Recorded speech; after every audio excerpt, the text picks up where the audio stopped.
Let me tell you something, sweetheart. When you reach 70, there are only two kinds of memories left in your heart. The ones that make you smile when you're alone in the kitchen, and the ones that still sting like you just lived them yesterday. And this story? Oh, this one stings. It was the day my mother-in-law humiliated me right there in front of the whole family, so bad that I promised myself I would never ever forget it.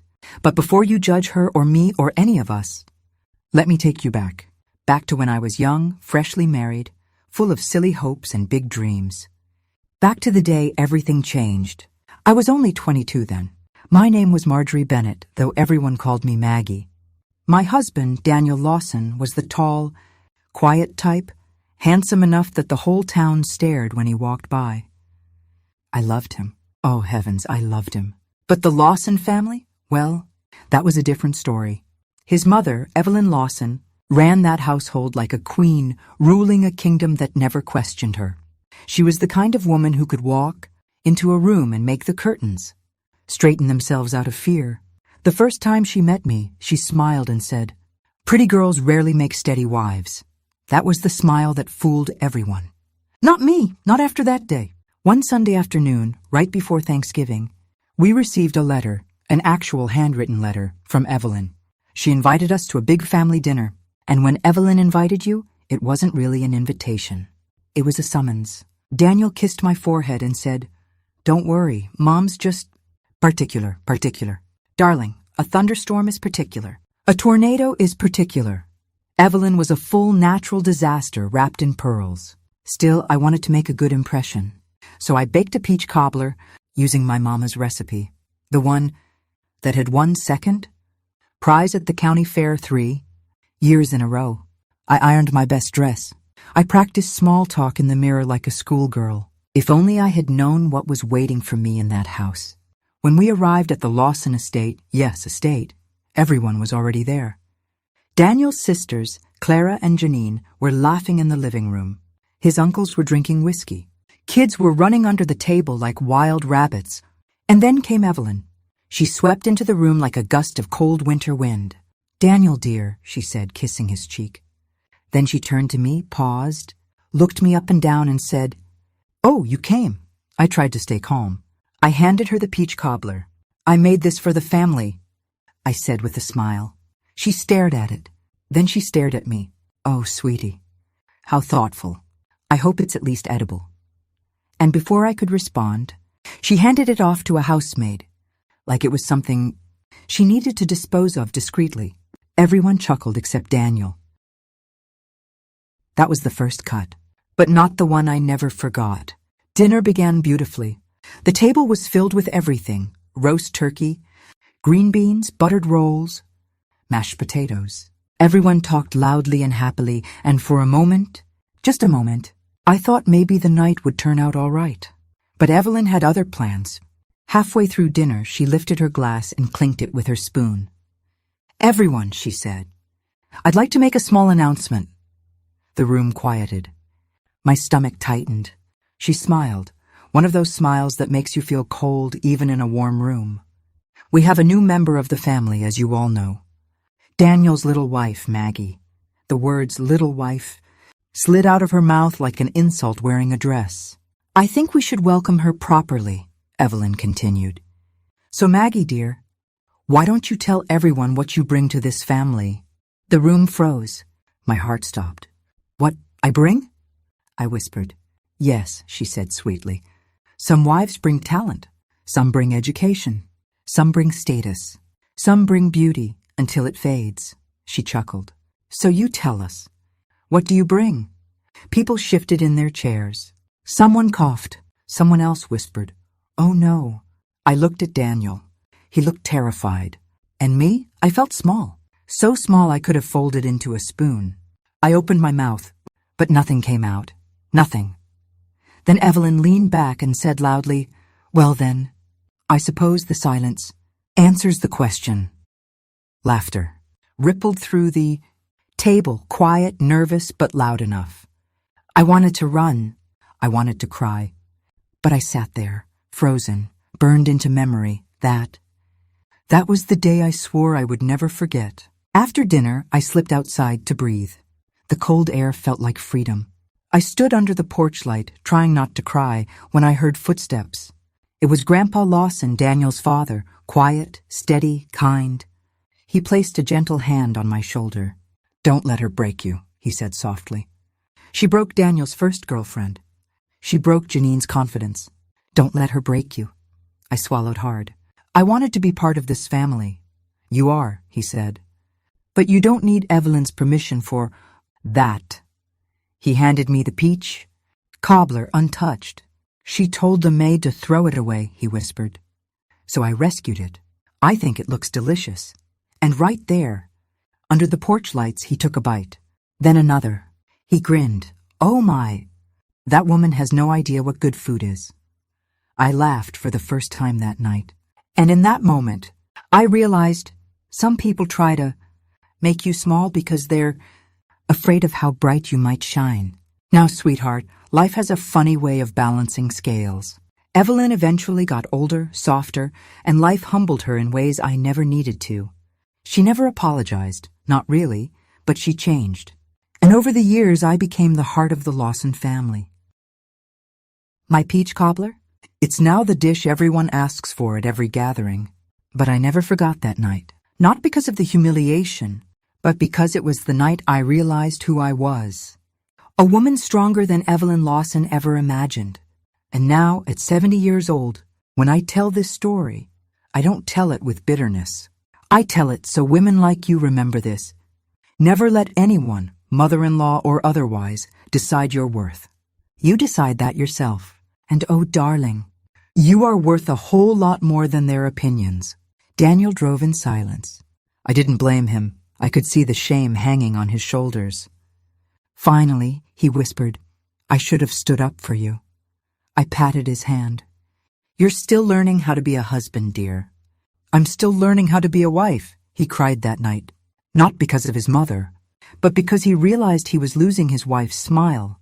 2 days later, Evelyn sent a letter. Not an apology. Heavens, no. Just a note that said, "Next time, bring something more traditional." I laughed so hard I nearly choked on my tea. That woman had nerve. I decided then, if Evelyn wanted a timid daughter-in-law, she picked the wrong girl. I would be polite. I would be respectful. But I would not be small. A month later, at Christmas dinner, I walked in with my head high and a basket of fresh bread. Evelyn eyed it with suspicion. But guess what? Everyone devoured it before she even sat down.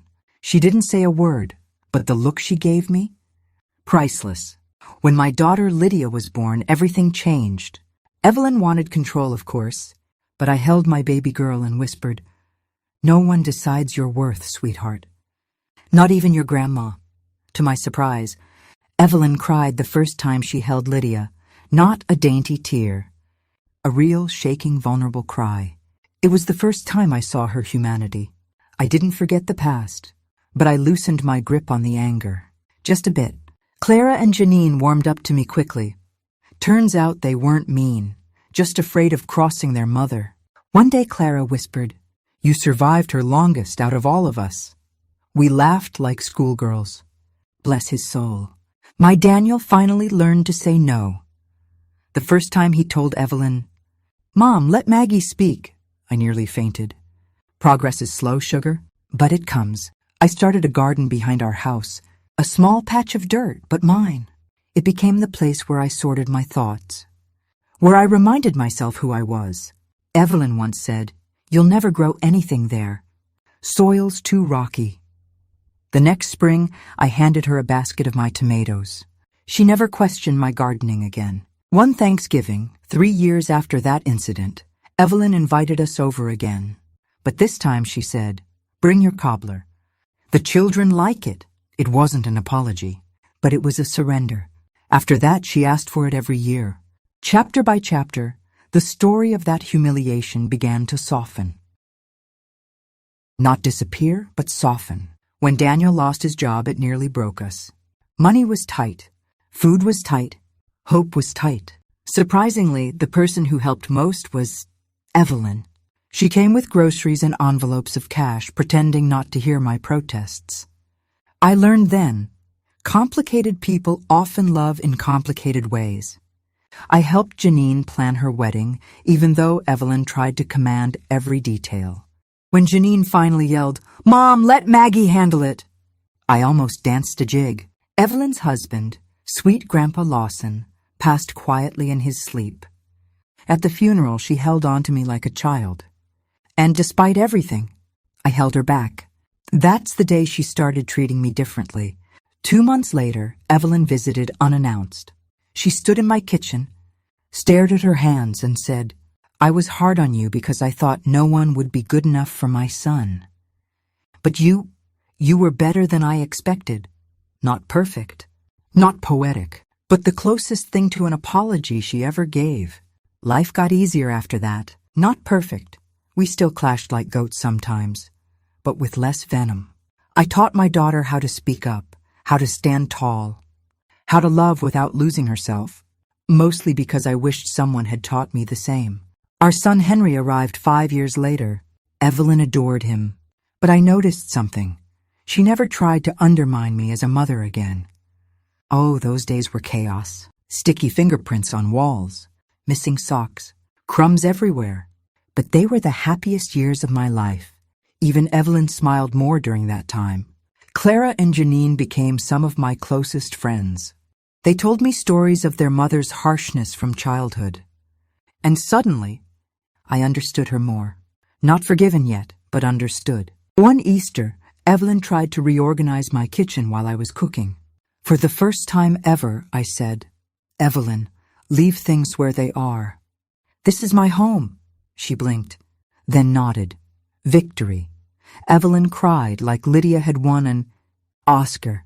I teased her about it for months. Of course, we still fought sometimes. Once over something ridiculous, napkin colors at a birthday. But this time, instead of yelling, we laughed at how silly we were. Progress, darling. Always progress. That boy, he climbed trees, roofs, anything that stood still long enough. Evelyn said, "He gets that from your side, dear." I nearly fell over laughing. Soon enough, I wasn't Daniel's wife anymore. I was just Maggie. Trusted, respected, teased, loved. It felt good. We moved to a bigger house. Evelyn tried to protest, but ended up helping pack half the boxes. She even labeled them neatly. It shocked everyone. It slipped out accidentally. "Families should eat together," she said, holding out a plate. I pretended not to notice. But inside, oh, I noticed. Evelyn marched to that boy's house and gave him a lecture so fierce he apologized to the whole family. I saw a different kind of love in her that day. One quiet afternoon, she confessed that her own mother-in-law had humiliated her once. Worse than she ever humiliated me. Patterns repeat, darling, until someone breaks them. We spent long evenings on her porch drinking iced tea. Not enemies, not rivals, just two women aging together. I panicked. Evelyn laughed. "Welcome to the club," she said. It was the most grandmotherly thing she ever told me. We celebrated with a small gathering. Evelyn made a toast, and for the first time ever she mentioned me in it. Evelyn collapsed in the garden one June morning. I rode with her in the ambulance. My hands never left hers. As we sat waiting, I realized something painful. I didn't want to lose her. Even after everything, she survived. But she was never quite the same. Softer, kinder, more aware of her mortality. She told me stories from her youth. Hard ones, sad ones. Suddenly the sharp edges she carried made sense. For the first time in her life, she let someone else take care of her. She let me take care of her. It changed our relationship forever. One night she whispered, "I wish I'd been gentler when you first came into this family." I held her hand. "We both learned," I said. And I meant it. The next decade was calm. Holiday dinners, birthdays, graduations. We built something like peace. Something like love. Evelyn cried harder than I did. We teased her all day. The tattoos, the motorcycles, the late nights. Evelyn said, "He'll be fine." She was right. I burned the turkey, completely. Evelyn said nothing. She simply ordered pizza and declared it the best Thanksgiving ever. We laughed until our sides hurt. As Evelyn aged, People started coming to me for decisions, recipes, schedules, advice. She didn't fight it. She let me take the lead. Evelyn sat beside me the whole night. We watched the grandkids run wild. We held hands like old friends. It was about nothing. Mashed potato seasoning. We yelled for 5 minutes, laughed for 15, and hugged afterward. Some battles aren't battles at all, just noise between loved ones. Her memory began to slip. Her steps slowed. Her sharp tongue dulled. I took care of her like she was mine. One evening she looked at me and said, "You were the best thing that happened to this family." It was the last clear sentence she ever spoke to me. She went quietly, just like her husband. At her funeral, people spoke about her strength, her discipline, her pride. But when it was my turn, I spoke about her heart. All of it, the good, the bad, the complicated. After she was gone, the house felt empty. Strangely empty. I missed her voice.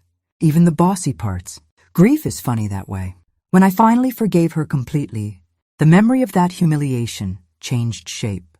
It became a lesson, not a wound. My first granddaughter arrived. We named her Evelyn, not after the cruelty, but after the strength. Even flawed women leave powerful legacies. When young mothers ask for advice, I tell them this story. Not to scare them, but to remind them you can survive anything if you keep your dignity.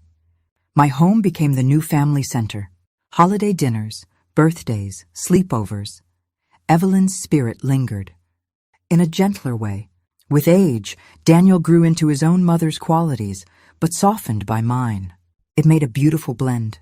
As I watched my daughter say, "I do," I prayed she would never know the humiliation I did. And thanks to fate or grace, she never did. Henry grew into the type of man who would defend anyone from cruelty. He once said, "I learned that from watching how you handled Grandma. That meant more to me than any award." People visit me now for stories, advice, comfort. It's a title I never asked for, but earned through fire. Sometimes I sit on my porch with a glass of iced tea and think of Evelyn. Her sharp tongue, her regal presence, her rare, tender moments. I miss her, even now. Life is strange that way. Evelyn taught me something she never put into words.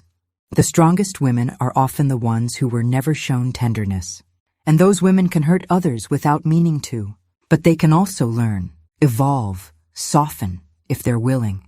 I sometimes regret that I didn't stand up sooner, that I didn't set boundaries earlier. But then I remember, I grew too. We both did. When you boil it down, that's what this whole tale was. Two stubborn women, learning to love each other the long, difficult way. I always end with this advice. Strength isn't loud. Sometimes it's just surviving long enough to be understood. So here I am, telling you this story, the one I swore I'd never forget. Aged, not because of the pain, but because of what came after: growth, healing, family, legacy. Evelyn and I, we were a storm in a forest fire, but we built something beautiful from the ashes. And I share it so you know, no humiliation, no cruelty, no harsh beginning has to define your whole story. Sometimes it's just the first chapter of a very beautiful book. When I turned 70, my children gifted me a rocking chair. Sturdy oak, soft cushions. Quiet as a whisper. I sat in it and thought, Lord, I've become the elder I used to fear. But you know what? It felt right. It felt earned. Kids from the neighborhood started dropping by just to hear me talk. They'd sit cross-legged on my porch and whisper, "Miss Maggie, tell us a story."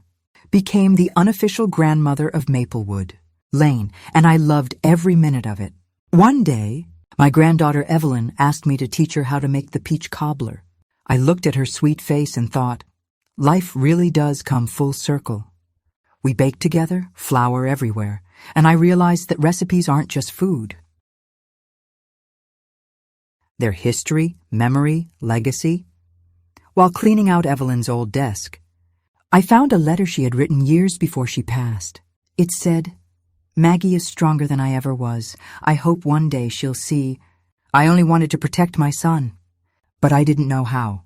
I sat down and cried. Soft tears, forgiving tears. She tried. She really did. Reading that letter healed something inside me. A wound I didn't realize I still carried. I closed my eyes and whispered, "I forgive you, Evelyn. I hope you knew that before you left." Peace washed over me like warm sunlight. My sweet Daniel, once tall and strong, started walking slower, leaning on furniture, sighing more often. Age catches us all eventually, but we faced it together, hand in hand, the way we had faced everything else.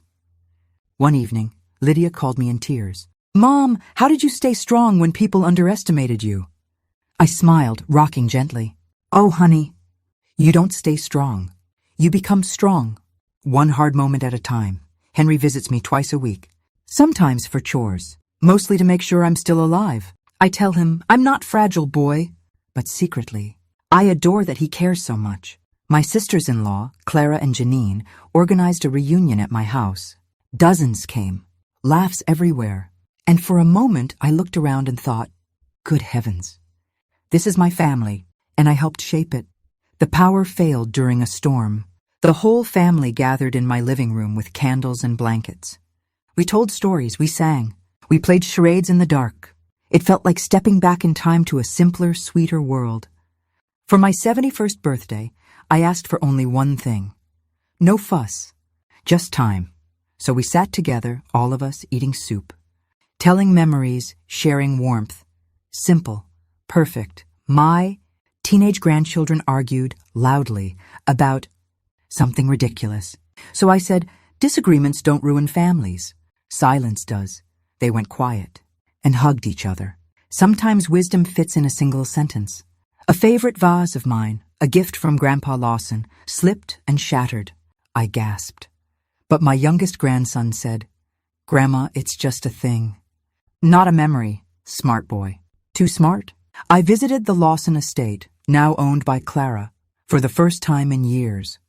The dining table was still there, the one where Evelyn humiliated me. But standing there, older and wiser, I felt nothing but calm.